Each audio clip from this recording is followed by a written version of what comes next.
الشيطان الرجيم بسم الله الرحمن الرحيم الحمد لله رب العالمين الصلاة والسلام على أشرف الخلائق أجمعين أما بعد فقد قال إمام الصادق عليه السلام لفاطمة 9 أسماء عند الله الفاطمة والمباركة والصديقة والطاهرة والزكية والراضية المرضية المحدثة الزهراء صلوات محمد وآل محمد اللهم صل على محمد محمد. امام جعفر صادق علیہ السلام کی حدیث جس کی تلاوت کا میں نے شرف حاصل کیا کہ شہزادی فاطمہ کے 9 نام خدا کے نزدیک 9 نام 9 نام میں فاطمہ ہے، مبارکہ ہے، صدیقہ، طاہرہ، زکیہ، راضیہ، والمرضیہ، محدثہ، زہرا، یہ نام خداوند عالم کے نزدیک ہیں شہزادی فاطمہ کے. نام انسان کی پہچان ہوتے ہیں، انسان کی علامت ہوتے ہیں. نام وہ کلمہ ہے کہ جس کے ذریعے کوئی انسان پہچانا جاتا ہے. انسان کے پہچانے کے 2 ہی طریقے ہوتے ہیں، یا تو اس کا نام ہوتا ہے یا اس کا کردار ہوتا ہے. سب سے پہلے جو انسان اس دنیا میں عرفیت پاتا ہے، لوگوں کے نزدیک معروف ہوتا ہے، وہ اپنے نام سے ہوتا ہے. بعد میں اپنے کام سے بھی وہ مشہور ہو جاتا ہے. لیکن نام اہم ہوتا ہے کسی بھی انسان کی زندگی کے. لیکن یہاں ہمارا نام اور اہل بیت کا نام دونوں میں فرق ہے. ہمارا نام اسماء مرتجلہ میں سے ہوتا ہے. مثال کے طور پر ہمارا نام تو کچھ اور ہوتا ہے لیکن ہمارا کردار اس کے مطابق نہیں ہوتا. ہمارا کسی انسان کا نام ممکن ہے کہ عالم ہو، عالم یعنی جاننے والا، لیکن ممکن ہے کہ وہ کبھی اپنی زندگی میں اس نے کسی مدرسے، کسی اسکول یا کسی کالج کا چہرہ بھی نہ دیکھا ہو اور نام عالم ہے. ممکن ہے کسی شخص کا نام ہمارے درمیان بہادر عباس ہو، لیکن ہو سکتا ہے کہ پٹاخے کی آواز سے یا چھپکلی کے ڈر سے بھی وہ ایک کونے میں دبک جاتا ہو. ہمارے درمیان ممکن ہے کوئی سخی عباس ہو، کریم عباس ہو، لیکن جب بھی محل و موقع آتا ہو خرچ کرنے کا وہ اپنے ہاتھ کو روک لیتا ہو. یعنی برعکس اس کے صفات ہمارا کردار نظر آتا ہے. یعنی ہمارا نام کچھ اور ہوتا ہے، کردار کچھ اور ہوتا ہے. لیکن اہل بیت کا نام اس طرح سے نہیں ہوتا، بلکہ اہل بیت کا جو نام ہوتا ہے اسم مسمى ہوتا ہے. یعنی نام کے ساتھ کردار ہوتا ہے، کردار کے ساتھ ان کا نام ہوا کرتا ہے. اگر فاطمہ کو فاطمہ کہا جا رہا ہے تو اس کا بھی ایک سبب ہے. فاطمہ کو صدیقہ کہا جا رہا ہے تو اس کا بھی ایک سبب ہے. اگر زکیہ، طاہرہ کہا جا رہا ہے تو اس کا بھی ایک سبب ہے. محدثہ، زہرا، راضیہ، مرضیہ اگر آپ کو پکارا جا رہا ہے تو اس کا بھی ایک سبب ہے. اس لیے کہ انہی ناموں پر اگر غور کر لیا جائے تو عظمت فاطمہ زہرا سلام اللہ علیہا ہمارے سامنے عیاں ہو جاتی ہے. خود فاطمہ کے بارے میں یعنی رسول خدا صلی اللہ علیہ وآلہ وسلم نے فرمایا ہے کہ اتدرین لما سمیتی فاطمہ، اے فاطمہ کیا آپ جانتی ہیں کہ فاطمہ کا آپ کا نام فاطمہ کیوں رکھا گیا؟ تو شہزادی فاطمہ نے کہا لما، ایسا کس لیے رکھا گیا ہے میرا نام؟ تو آپ نے فرمایا لأن اللہ فطمها وذریتها ومحبیها من النار، اس لیے کہ اللہ نے آپ اور آپ کی ذریت کو اور کے چاہنے والوں کو جہنم کی آگ سے محفوظ رکھا ہے. تو سوچئے کہ فاطمہ ہے اور فاطمہ کی عظمت کو دیکھا جائے، اس نام کی عظمت کو، تو اس نام کی عظمت کے لیے یہی کافی ہے کہ امام جعفر صادق علیہ السلام کی بارگاہ میں سکونی آئے اور گھبرائے اور پریشان آئے تھے. تو پوچھا کہ بتاؤ ایسا تمہاری پریشانی کا سبب کیا ہے؟ کہا خداوند عالم نے مجھے بیٹی عطا کی. کہا اگر بیٹی ہے تو بتاؤ اس کا نام آپ نے کیا رکھا؟ کہا میں نے اس کا نام فاطمہ رکھا ہے. کہا 3 مرتبہ آپ نے لفظ آہ کہا، آہ آہ آہ، اور کہا کہ اگر تم نے اس کا نام فاطمہ رکھا ہے تو دیکھو اسے کبھی گالی مت دینا، اس پہ لعنت مت کرنا، اسے کبھی مارنا مت. دوسری روایت میں ملتا ہے کہ ایک صحابی سے آپ نے پوچھا کہ اگر تمہیں بیٹی دے گا خداوند عالم تو بتاؤ اس کا نام کیا رکھو گے؟ اس نے کہا میں اس کا نام فاطمہ رکھوں گا. کہا اگر فاطمہ رکھنا تو کبھی اس کو گالی مت دینا، اس کو مارنا مت، بلکہ اس کا احترام کرنا.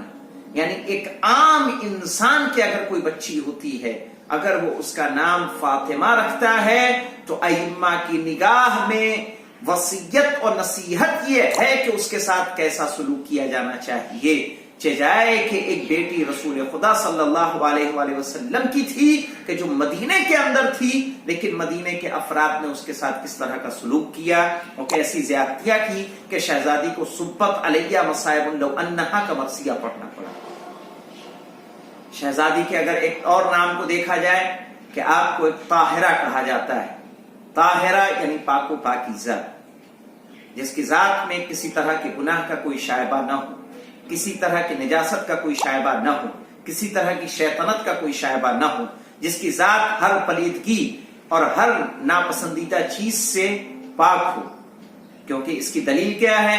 کہ اس کی دلیل یہ ہے کہ انما یرید اللہ لیذھب عنکم الرجس اہل البیت ویطہرکم تطہیرا. آیت تطہیر شہزادی فاطمہ زہرا سلام اللہ علیہا کے طاہرہ ہونے کی دلیل ہے. اس لیے کہ طاہرہ، اب یہاں رجس کے معنی کیا ہیں کیا پتا چلے گا بھائی؟ ہم نے کہا کہ طاہرہ شہزادی فاطمہ کے طاہرہ ہونے کی دلیل ہے آیت تطہیر، لیکن آیت تطہیر میں ایک لفظ آ رہا ہے رجس. انما یرید اللہ لیذھب عنکم الرجس. تو اب یہ رجس کے معنی کیا ہوتے ہیں؟ اگر اس رجس کے معنی کو دیکھا جائے تو متعدد اس کے معنی بتائے گئے ہیں، لیکن فتوحات مکیہ میں محی الدین نے یعنی محی الدین ابن عربی نے نقل کیا ہے کہ رجس ہر اس شے کو کہتے ہیں کہ جو انسان کی بدنامی کا سبب ہوتی ہے. یعنی جناب فاطمہ زہرا سلام اللہ علیہا اور پنجتن پاک اور اہل بیت اطہار ہر ان برائیوں سے منزہ ہیں، ہر برائیاں آپ سے وہ دور ہیں کہ جن سے جو انسان کی بدنامی کا سبب بنتی ہیں. تو اس طرح سے اگر دیکھا جائے تو شہزادی فاطمہ کی تو آپ طاہرہ ہیں، ہر طرح کی دنس، رفث اور نجاست سے پاک ہیں، اور عصمت کا تقاضا بھی یہی ہوتا ہے. ایک معصوم جب کہا جاتا ہے کہ یہ شخصیت معصوم ہے تو معصوم کا مطلب ہی یہ ہے کہ ہر طرح کی غلطی، خطا و نجاست سے وہ پاک ہو. اور اسی آیت تطہیر کا مولا کائنات علی بن ابی طالب علیہ السلام نے حوالہ دیا تھا اس وقت کہ جب مناظرہ کیا تھا ابو بکر کے دربار میں. اس خلیفہ اول کے دربار میں گئے تھے اور جانے کے بعد ایک مرتبہ پوچھا تھا کہ یہ بتاؤ کہ اگر کچھ گواہ قائم ہو جائیں، وَلَوْ أَنَّ شَهِدُوا شُهُودًا عَلَى فَاطِمَةَ بِنْتَ رَسُولِ اللَّهِ أَنَّهَا بِفَاحِشَةٍ مَاذَا تَصْنَعُ. کہ اگر کچھ لوگ گواہی کے طور پر آ جائیں کہ فاطمہ نے معاذ اللہ کوئی گناہ کیا ہے تو بتاؤ کہ تم کیا کرو گے. تو اس نے کہا کہ میں وہی کروں گا جو تمام مسلمان عورتوں کے ساتھ جو حد جاری کروں گا، وہ حد میں فاطمہ زہرا سلام اللہ علیہا پہ بھی جاری کروں گا. تو امام نے فرمایا تھا کہ اس کا مطلب اذن کنت من الکافرین، تو پھر تم کافروں میں سے ہو جاؤ گے. یعنی اگر شہزادی فاطمہ پر تم کا معاملہ تم عام عورتوں کے مثل کرو گے تو تم کافروں میں سے ہو جاؤ گے. تو اس نے پوچھا ایسا کیسے ممکن ہے؟ تو اس وقت بھی مولا کائنات نے اسی آیت تطہیر کا حوالہ دیتے ہوئے فرمایا تھا اس لیے کہ خدا قرآن میں گواہی دے رہا ہے کہ شہزادی فاطمہ پاک ہیں، طاہرہ ہیں، ہر نجاست و غلاظتوں سے پاک ہیں. اور کچھ لوگ اگر گواہی دے رہے ہیں کہ فاطمہ نے کوئی گناہ کیا ہے تو کافر تم اس لیے ہو جاؤ گے کہ ایک طرف خدا کی گواہی ہے اور ایک طرف کچھ لوگوں کی گناہ گواہی ہے جو گناہگار بھی ہیں اور دنیا کی دناست و نجاست میں موجود ہیں. تو کہا دیکھو تم ان کے گناہوں کی، ان کے گناہگاروں کی تم گواہی کو قبول کرو گے اور ایک اللہ کی گواہی کو رد کر کے تم کافروں میں ہو جاؤ گے.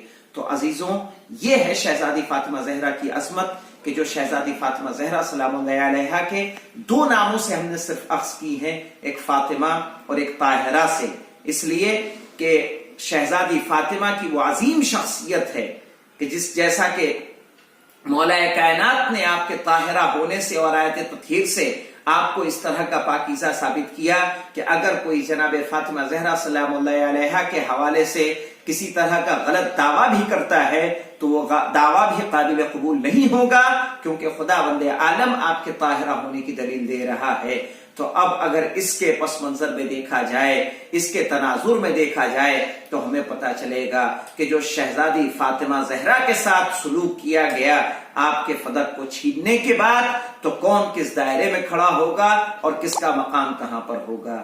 والحمدللہ رب العالمین۔